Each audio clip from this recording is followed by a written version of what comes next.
Good afternoon, ladies and gentlemen. Thank you for attending this session. We're looking at unlocking productivity through collaboration.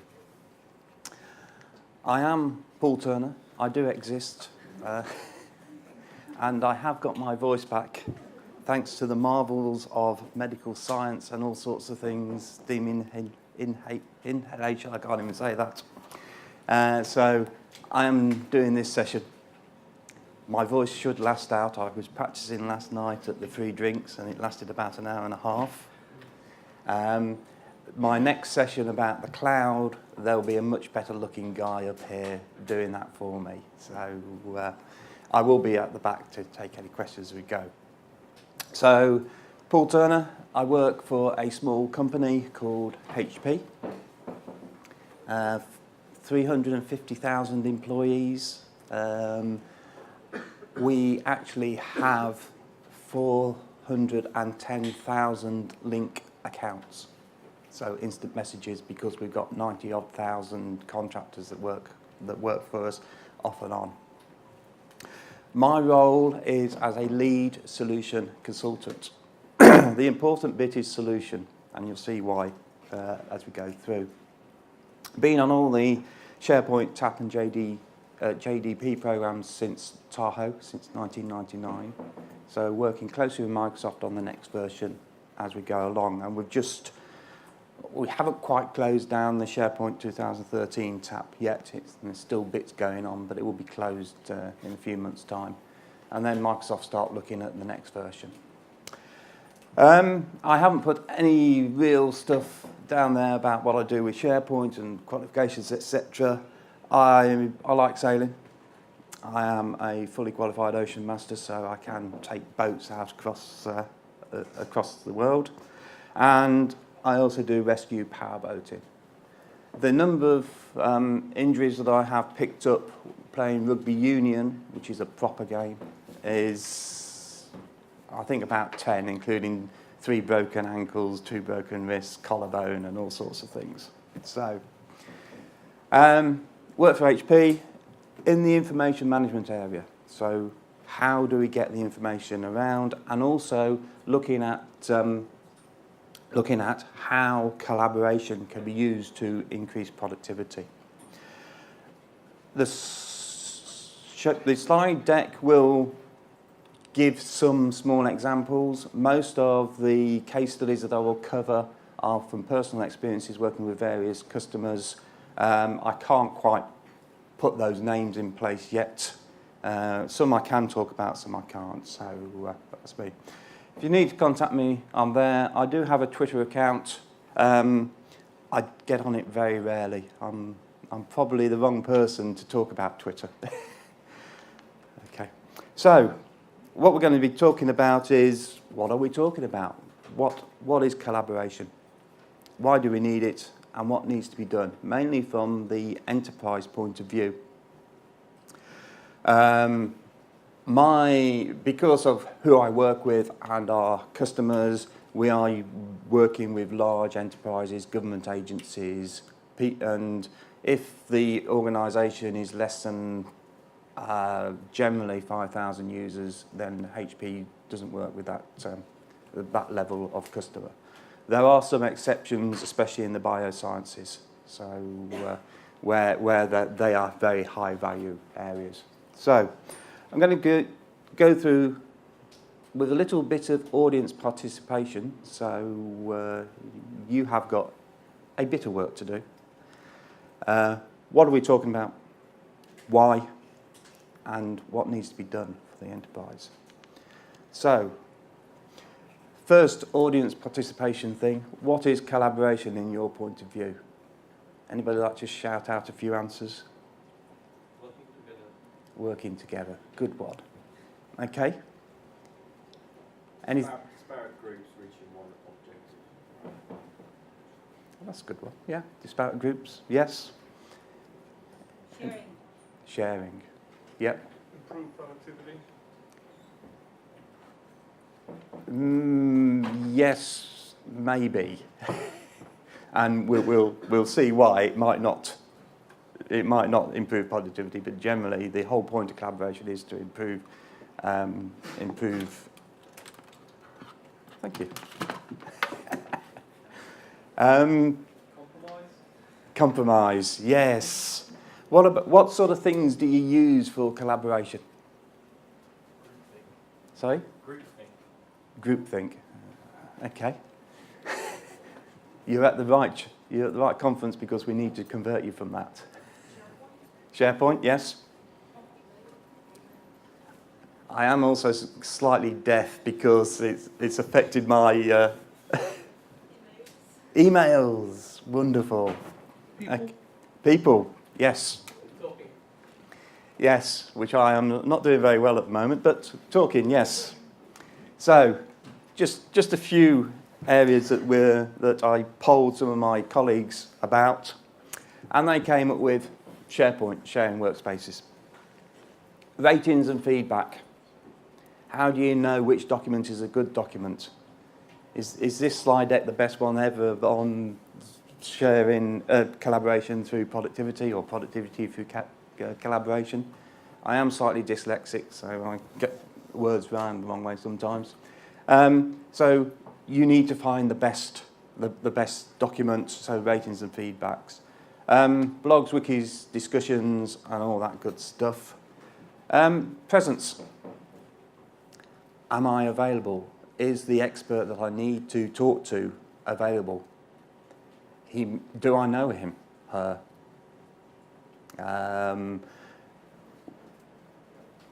Yeah, presence. So instant messaging, link or whatever we've got at the moment.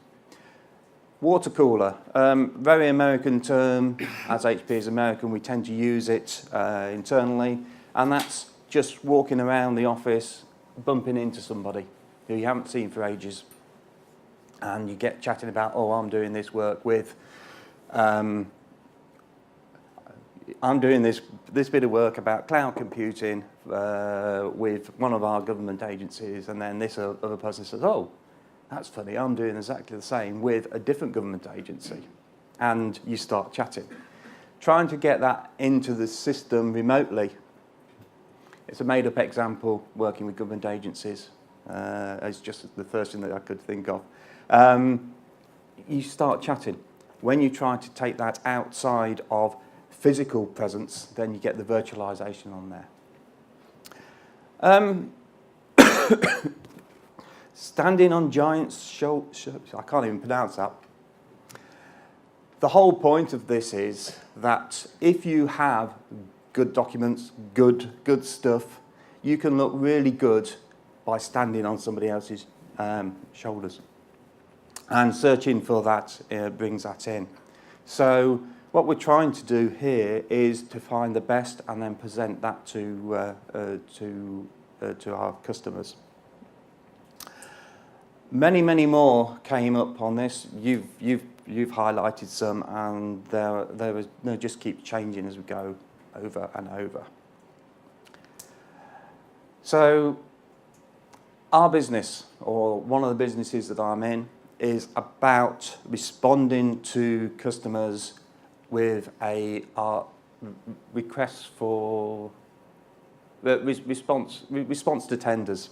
So we produce a document that says, we will install your SharePoint sites for £2 million.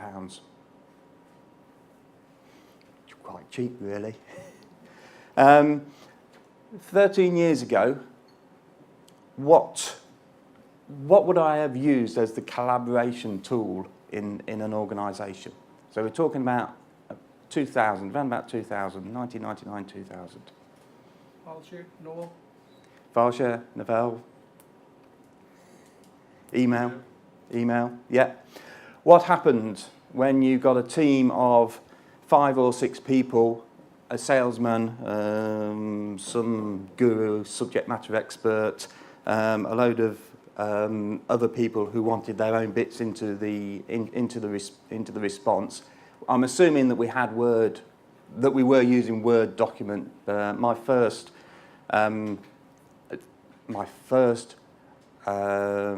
Word type program that I ever used was DisplayWrite, which was from IBM. So that shows you just how old I am. And so we send documents around via email.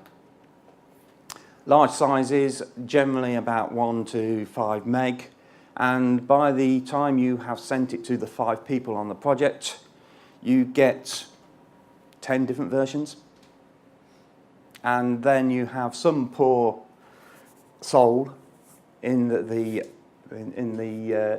who does all the documentation, who is dragging and cutting and pasting and whatever. So we used to, when I started HP, which was 2000, which was 13 years ago, we used to take about 5 weeks with 6 or 7 people to produce a response to a customer.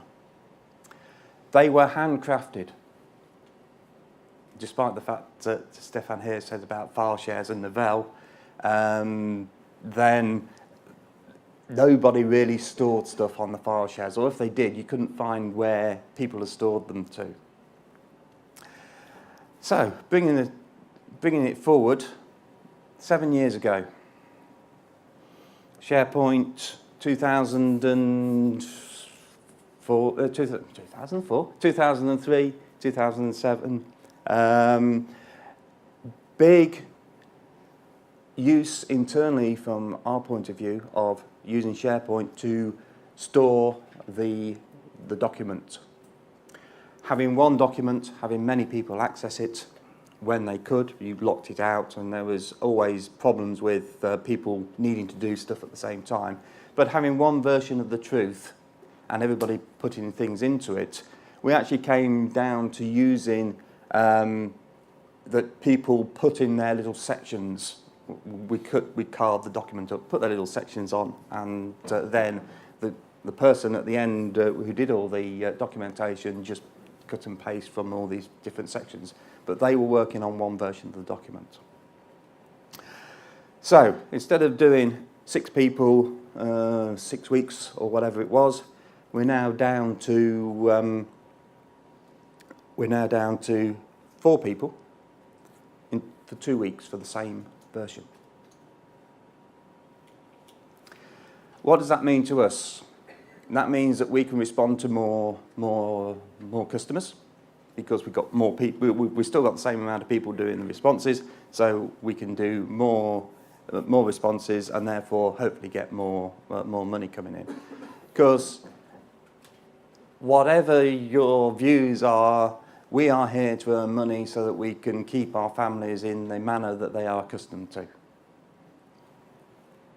Does everybody get paid for their job? Yep. So it's all about generating money, and the more money you generate, the more bonus you get, etc., etc. So doing it quickly, getting more stuff done. What would I do today?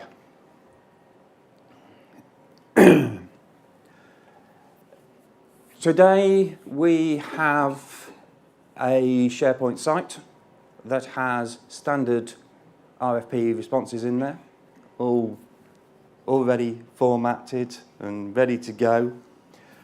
We have scenarios that we will respond to. So we're now selecting which responses we will go to for our selection, so for our strengths. And we are now today, when we're looking at we don't get the same scale of economy. We're looking at 2 or 3 people for about a week and a half to get a standard response together. So being able to organise yourself, getting your collaboration set up, and knowing what data you need where, which is something that you really need for going into the cloud, it means that we can do more with less people.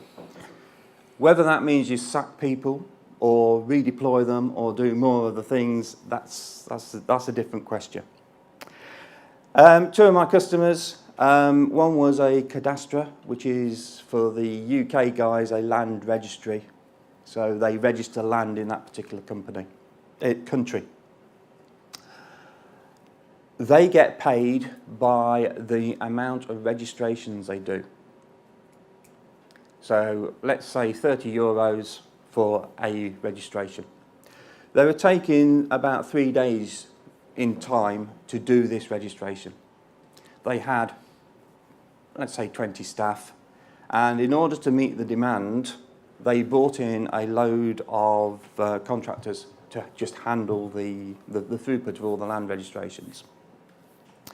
We put in a SharePoint site, a SharePoint collaboration piece, and we got their land registration timing down to 3 minutes because it's all automated. There's a lot of work going on behind the scenes about how you set up the data, how you bring all the stuff in, but it's a bit like an iceberg or a duck. It's probably more like a duck actually, or swan. The swan slides gracefully across the top, whereas underneath it's going like that, like hell, and the processes and whatever we're doing there. So because they cut down the time that it took to register a land registration, they could actually do more. There are certain limits as to the amount of transactions that they do in a year, because there's only 20% of the population that change houses, but they could cut down the contractors and they could actually complete all of their registrations within the service level agreement. So they weren't fined by central government, and they managed to keep they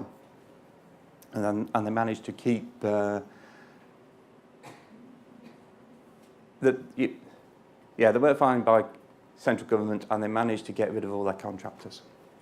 Same for the tax office. One of the European tax office, Finnish tax authority. Anybody from Finland? Yes. So your tax affairs, madam, are being handled by a SharePoint site. So when you fill in your form at the end, online or in paper, it goes through a system and it gets registered there, and they keep those records for 7 years. So behind it, there's a records management solution that looks after all the paper that goes from there. Why do I mention the tax office? Because they were in the same situation as the cadastre at the end of April, or the 4th and 5th of April, because Finland has exactly the same tax year as us, I believe. They brought in a load of students to process all the forms. Because we're doing it automatically, putting it into a business process flow, you could actually automate 80% of the process, and the 20% were popped up to a relevant tax inspector. When I say relevant tax inspector, it was if you were renting houses or making money on shares, then any queries that you had on there went to that particular area. So we're getting into collaboration. You have a query on your tax return, it goes to the person who should know the best about that particular area. So if it's all about land and selling land, etc., then it would go to a specialist. Talking about specialists, I've been working with another customer, and what they do is have ideas for new products. So they encourage all their staff to have new ideas about their products. Chocolate bars. It's not a chocolate company, but chocolate bars. Loads of different chocolate bars are coming out. Somebody thinks, let's have an apple and cinnamon chocolate bar for Christmas. One of the staff who's working there. What happens then? How does this person get to know if it's a valid idea? How do they know if it's feasible? How do they know who do they need to contact? So with this scenario in place, the organisation has encouraged these type of ideas. They are a liberal thinking organisation, unlike others. And what they want to do is to be able to get all these good ideas and make sure that they evaluate them to see if they're any good. So, what they would tend to do now, because they've put in link, they would put in chocolate into their link search bar, and it would come up with the 5 or 6 people who are experts in that particular area. When you're looking at presence on link, you can see who's busy, who's offline and whatever, and there may be one person who is free and you can get talking to them. Once you get talking to them, finding out who that person is, you then begin to get to know more about that particular person. In our own internal implementation, we have their location, we have some information about their sports and activities and what they like. It's always good to start off, oh, you're a sailor, I'm a sailor, and we talk about long nights in the pub when we've been stormed in an island called Rum or whatever, and you get the social interaction going first. Email doesn't really pick it up. I also had, I made a big fool of myself. I was speaking, or I thought I was speaking to somebody called Alex. And I thought that Alex was a she. So, I don't know, I sent a text or message or whatever, and this thing came back saying, have you looked at my picture? And he's about 6'6". Whoops. He's a number 8 rugby player, so he's huge. So that's another thing, like you can get off on the wrong foot as you go forward. So when I was looking at, I was actually looking for a presentation to co-present a presentation about Link and SharePoint at our Discover sessions in July, and I wanted to find a Link expert. So I went into Link, typed in Link, and it came up with several people who were Link experts.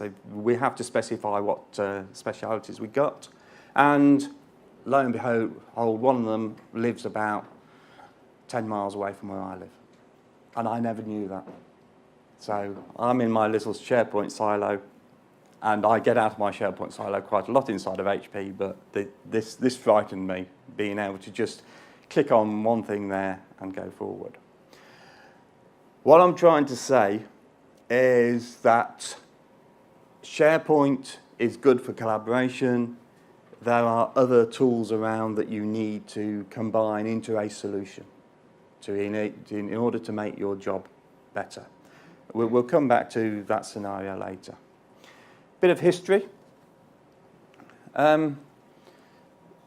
Technology update. How many people, how long did it take to get to 50 million users on the various technologies? I can't remember who did this quote, but basically as time goes on, social uptake or uptake of technology is a lot quicker. I just want to know what the next thing is going to be after Twitter that takes off to the 50 million user in half a year, because I might put some money into that one. So, as you can see, it's getting ever quicker, and that's the whole point of it. Another survey about older users. I'm not going to ask anybody, but us who are over 35, which is probably me only in this audience, how are you using the public social sites like Facebook, Twitter, etc., etc.? 2009, 41%. This is in the US, and 2011, 48%. Doesn't sound like a big jump, but because of the numbers of people who are using Facebook, etc., about 28 million users are over 35, so the demographics are growing up. this is where I sometimes disagree with other speakers, because they will say that you need to target different mechanisms for different users. In general, that's true, but most of us have been working in this industry and been going forward and relearning everything as we go along. So sometimes you don't have to target that. You need to know your organisation. So, right. Can you all please stand up?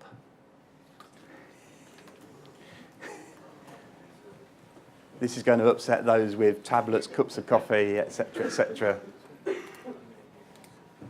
Right, so if I stand here, the video can't see me, so I can continue now. No. How many of you, sit down if you haven't got the following. Enterprise email. Shouldn't be anybody sitting down. Enterprise SharePoint. Enterprise instant messaging, like Link or whatever. So a few of you are sitting down. Going into IM, do you allow peer-to-peer calls from your PC to your mobile phones?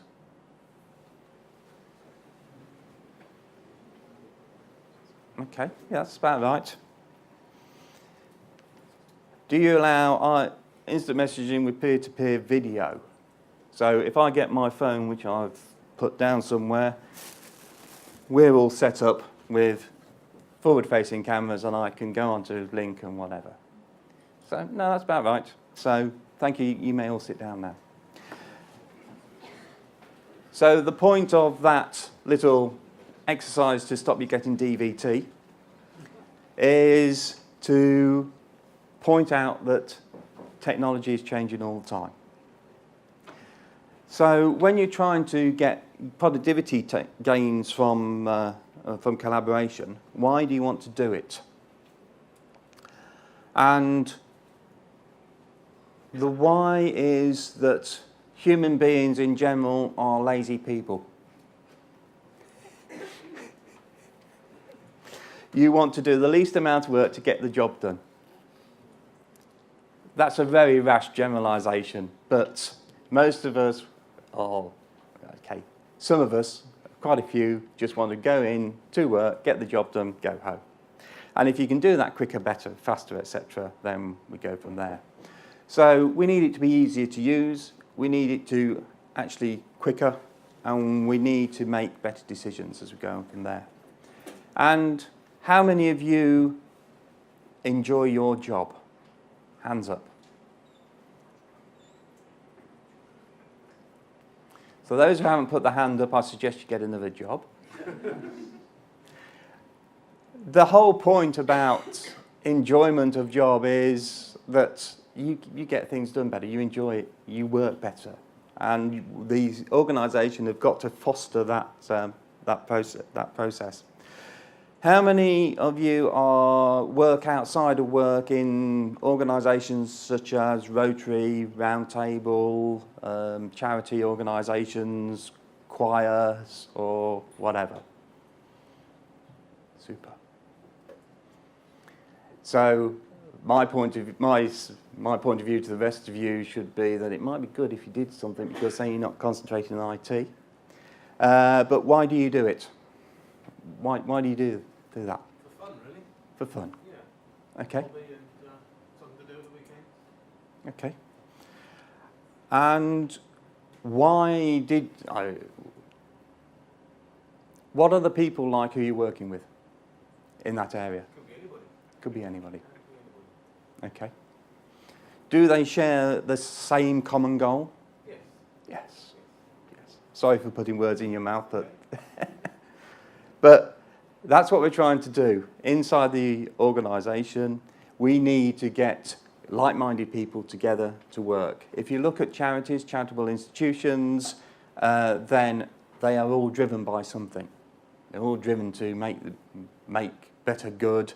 And there's also some sort of recognition in there. So my mother is the president of the local Rotary Club, Rotary Club, not Roundtable, Rotary Club. And she's really proud of that because that infers social status on her. Not money, but she's got social status. When she goes on about it, which I generally just glaze over when she's talking to me, but that's my relationship with my mother. So there's some sort of social status. And what we've got to do is to get that into the enterprise. Ant is going to be talking about gamification in detail tomorrow. Just give me some names of games on Facebook. Farmville, yes. Any more? Words with Friends. Yeah. My wife plays Bejeweled Bliss or something. Yes. Jurassic Park. Okay. Okay. I expected 3 of those. Farmville, Bejeweled Blitzed. My wife plays Bejeweled Blitz as well. And she gets really pissed off with me when I go get a better score than her. So competition. You want to do better than your peers. You want to do everything else on there. I was also thinking about Candy Crush Saga, which is a Bejeweled Blitz type thing. And I have done some research. So Bejeweled Blitz, when it first came out, it was a game for getting rid of the maximum number of... Sorry, when it first came out, it was untimed. So you could continue forever until you couldn't do any more disappearing of cubes. Then they've timed it, so you've got to do the quickest in 60 seconds or something like that. Once you've done that, and once you've got very quick at getting up the levels, then there is a drop in the uptake of Bejeweled Blitz. In fact, people went off it. Same with Farmville. Once you've got through to a certain level, then you lose interest. So how do they keep that interest going? Bejeweled Blitz, they've actually put little targets that you need to complete. So can you do 5 magic squares in one game? Or can you do 6 star squares, 6 blue star, 6 blue star. I shouldn't have written that one down. There's certain targets that you've got to meet and you need to follow them. Same with Farmville. There are different activities that you need to complete, different tasks and challenges that are put out there. Why am I talking about this in a business conference? How many users has Farmville got, roughly? Sorry? 56 million. And it's been going for 3 years.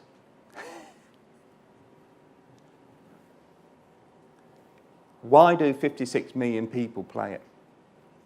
Because they get something out of it, they get fun, they get challenges, etc., etc. So when we're looking at gamification, when we're looking at what we need to do inside the enterprise, then these new technologies that come on and new thoughts need to be applied to that.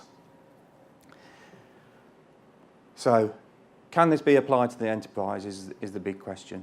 Can you make your work fun? Yes. I'm not going to go into detail about it because that will be Ant doing it tomorrow. Some of the facts around what you can gain, and the source is McKinsey's Social Economy Report from 2011. And there's two areas going on in this. One is external facing, one is internal, looking at your own company. We're looking at the internal, looking at your own company side. So most companies are now using social technologies. They get business benefits from doing it. We've been working with Kraft Foods. They have a menu website in order to encourage people to use Kraft products. So they put out, I think, about 20 different recipes and encouraged their users to register and plug in some more. plug in some more recipes. I think they're up to about 200 now, but they're all using craft products. And whenever a new recipe comes out from one of their customers, users, they actually get an increase in sales in that particular area. So they're doing that around. Knowledge workers spend 28 hours per week writing, searching, collaborating inside the country, inside the company. Is that a true figure from you knowledge workers out there in the world? Have you ever thought about it, what you do? I must admit, most of my time, it's 50 hours a week doing it because that's my job. So I need to find out things, I need to collaborate inside the company. Then, once you've done all that work, you create the same document that has already been produced and you didn't know about it. What's the point in that? You've wasted 28 hours, and if you paid £10 an hour, that's £280 that has been wasted on your wages for doing exactly the same stuff. You need to find that area. And with that, it's been estimated that you could get a 25% improvement in the knowledge worker productivity. That's an average. For organisations like ourselves, HP, and consultancy companies, that figure could be a lot higher. For some government agencies which are very rigid and define processes, then that might be a lot lower. So just talking about the background of what we're doing, what needs to be done in the enterprise to improve the productivity? Any thoughts?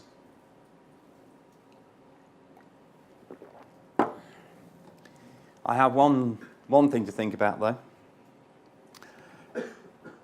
About 4 years ago, somebody suggested that HP do a pilot of some sort of social add-on to SharePoint 2007. It must be longer than that.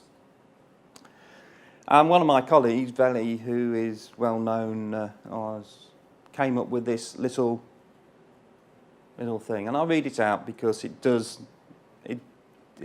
encompasses what I'm trying to say. Starting social networking platforms such as this, as a pilot, it's an interesting strategy. I like that. I like the use of the word interesting there because that's the way I would use it. It means interesting is, that's not going to work. It's one of those things that, yes, whoever we were speaking to at the time, it's an interesting idea. Don't do it, just think about it. As most social platforms die because they get lost in the noise, especially if you don't have critical mass to really encourage people to start using it as part of their DNA. So you want people to come in and use it naturally as they go into the organisation. There are no magic bullets, there are no magic answers to this. So where to start? Okay, who wants to go down this road? Hands up, please. Who wants to go down that road? And who wants to go down that road?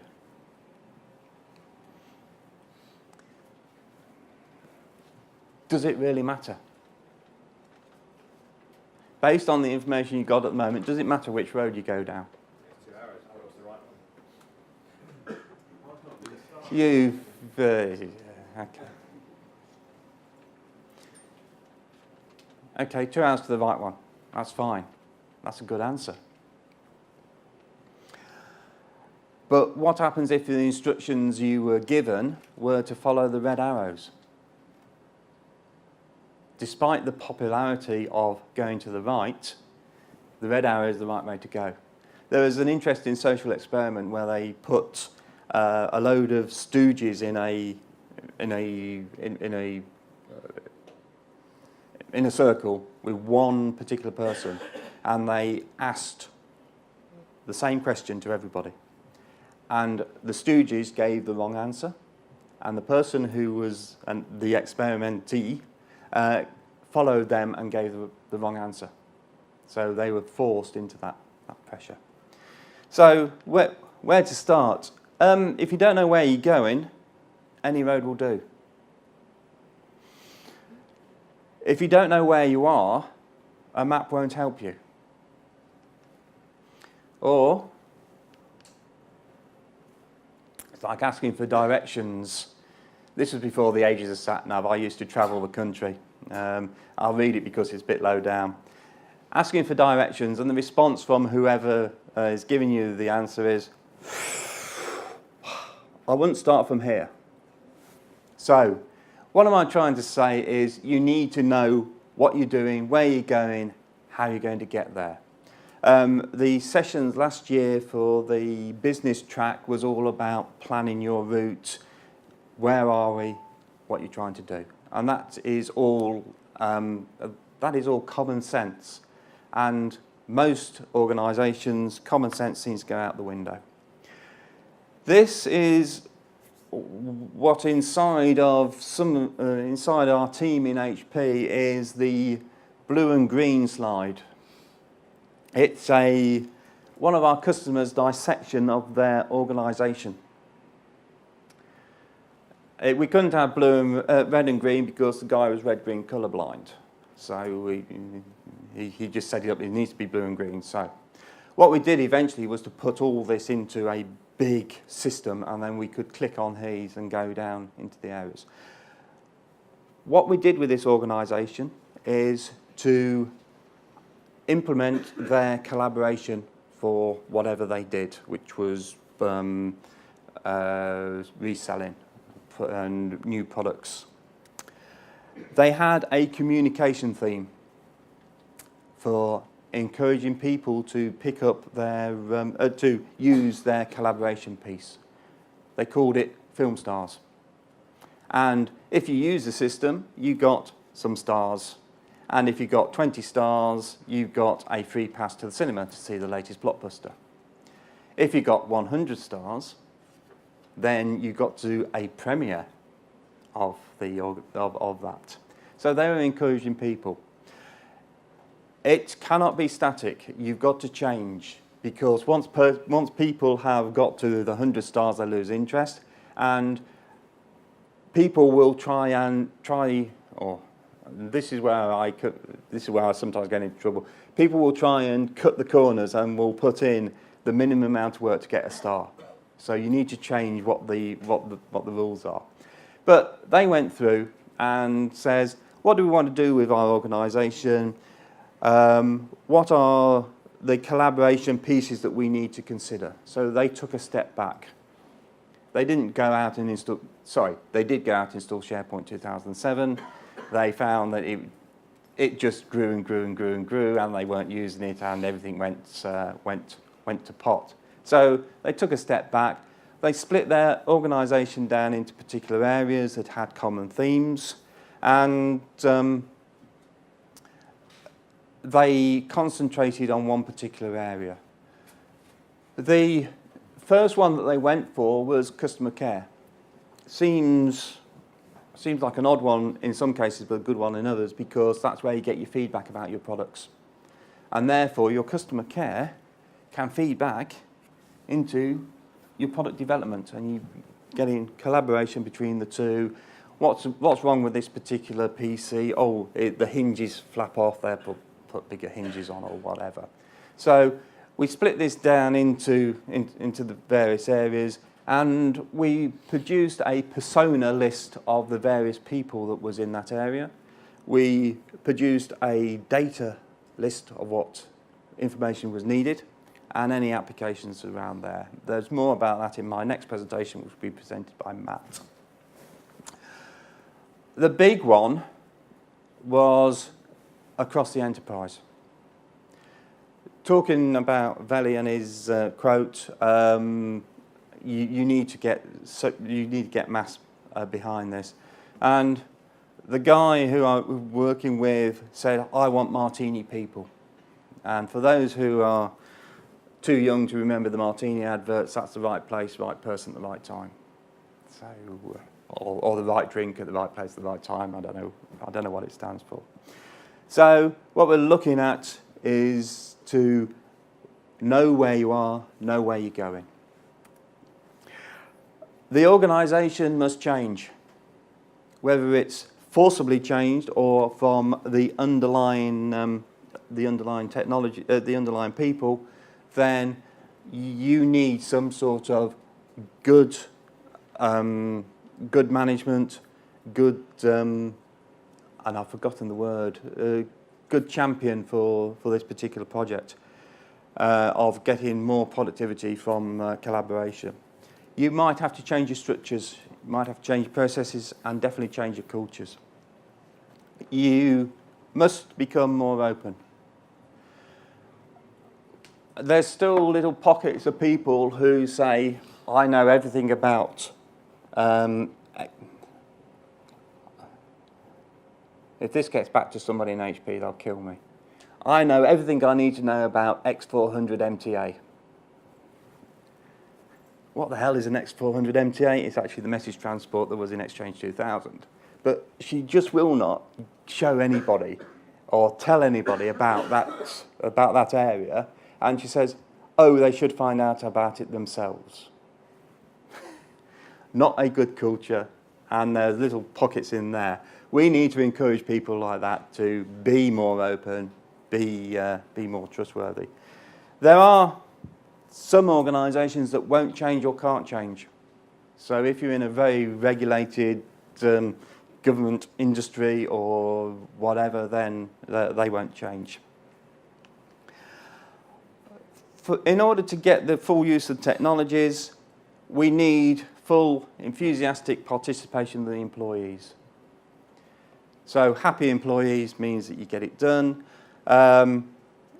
They need to share their thoughts, they need to collaborate on it. You need communication to say what's happening.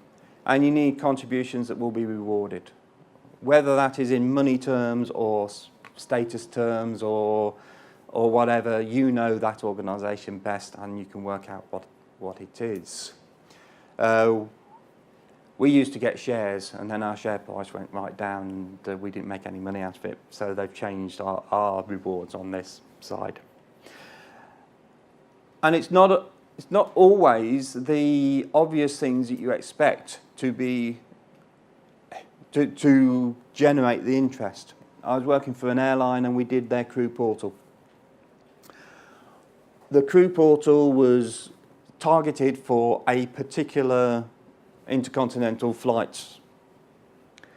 And because they form a crew ad hoc and they never know who they're flying with, just putting pictures of who was in that crew on their social website meant that they could see who they were flying with. Therefore, once you've seen people, you know what they look like, and therefore you should be able to meet them up in the briefing room or whatever. That spread like wildfire throughout the whole organisation. That was, we didn't expect it to. It was just one of those things that, yes, it's good. Follow the money, as my boss said. If it works, if it's getting traction, then you beat it being killed in the noise. Okay, as with most technology projects, it depends on the business conditions around, not the technology. And it also depends on the companies. So, back to McKinsey again. Where are you? What sort of organisation are you? On the left-hand side, centralised top-down, hierarchies, command and control, everything is formatted, whatever. Saw an interesting programme about heart surgery. And my daughter wants to become a doctor. So I'm into watching all these programmes. And there was this woman who had 4 of the top consultants looking after her, and she died. The nurse who was in the room with them said, you need to do a tracheometry. So get the air down the throat. And because they were centralised top-down hierarchy, the surgeons wouldn't take the advice of the nurse, even though the nurse knew what to do and would have saved that person. So a bad outcome. If we had flexible organisations and people valuing and people valuing the nurse's input, then that woman would have left. So we need to get that into the organisation, and this is just some of the things. The graph that you draw may be like that. You may want the role of management to set targets initially and then set direction. Whenever I work with anybody, I always try to find out what the targets are.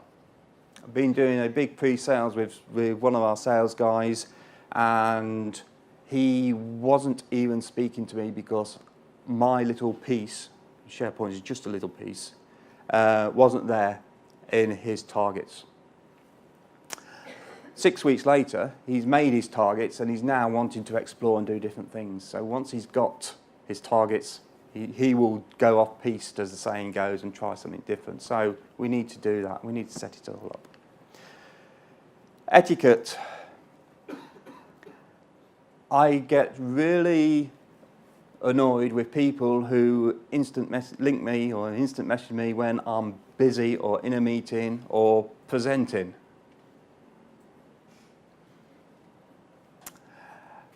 Think about etiquette. Blogs I consider less formal.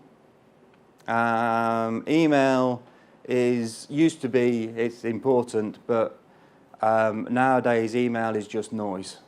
I think I've got about 1,000 emails in my inbox just from not answering them over the past 2 days.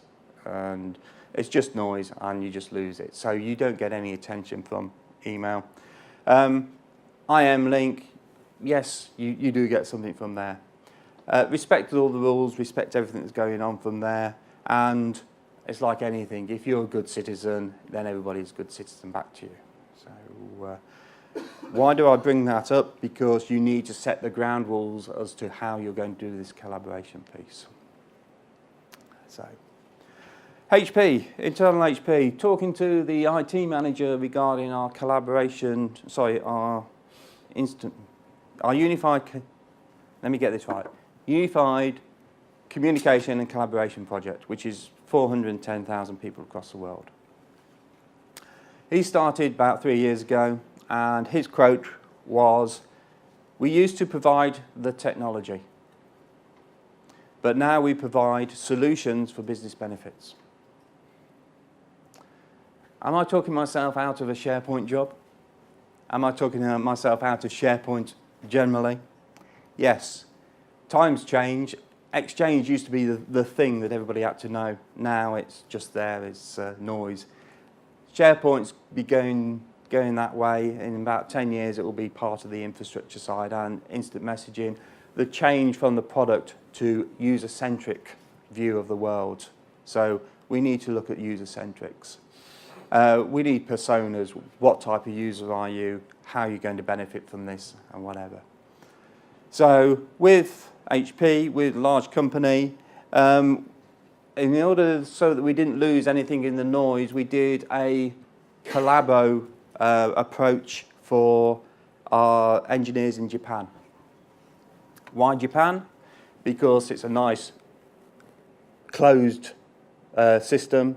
Not many people understand. Not many people outside of Japan understand the characters, etc. And we have a whole product line that's a profit and loss area in Japan, so they work on that. And this is one of the reasons why Japanese is always on the TAP program. So whenever you get an English release, there's a Japanese release a couple of days later on the new products. So what we wanted to do was to get better responses for our customers if any of our servers went wrong. So we were looking at all sorts of things, and one of our junior engineers who came in on the graduate program said, what we need to do is this. She got a sponsor, very hard to find. You need an enthusiastic sponsor to go forward and to work that out. So, but once you get there, they can see the value. You need to sell it to them. Then the business benefit is that I can't remember precisely what the business benefits are because that's down at the bottom of our slide.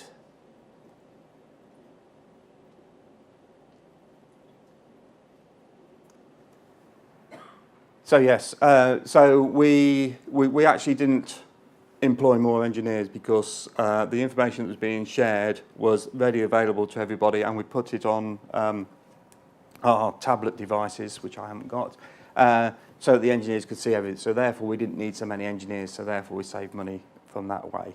And it also fostered the community inside of Japan. So anybody who was part of this was really, really up for it. They really, really wanted to take it around the world, and as it says down there, show the rest of HP how they did it, and we are now taking their experiences and going forward.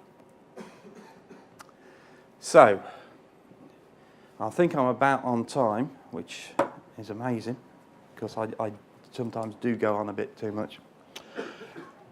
It's not about the technology. Bless you. It's not about SharePoint. It is a never-ending journey. Because it's new technologies come along, people are always going forward, there's new ways of setting all this up.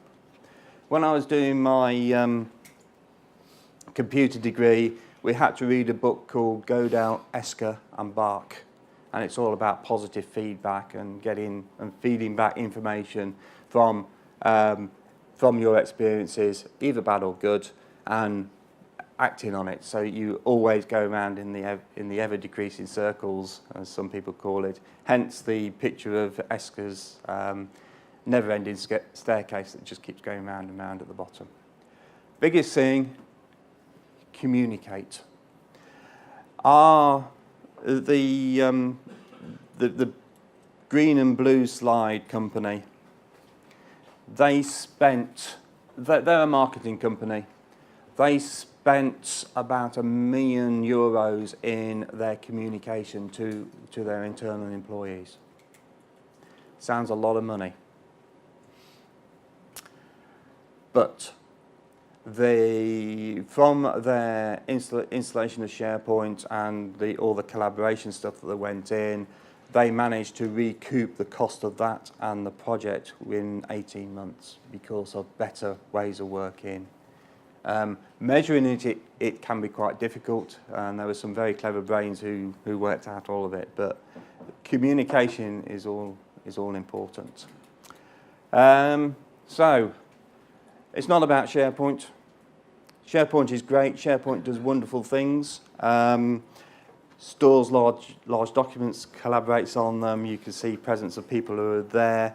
But as more and more people get mobile with slimmer devices, downloading 10 megs of information onto that can take a long time, and you probably can't read it properly. Well, I know I can't because I'm now having to have glasses, so another sign of old age as time goes on.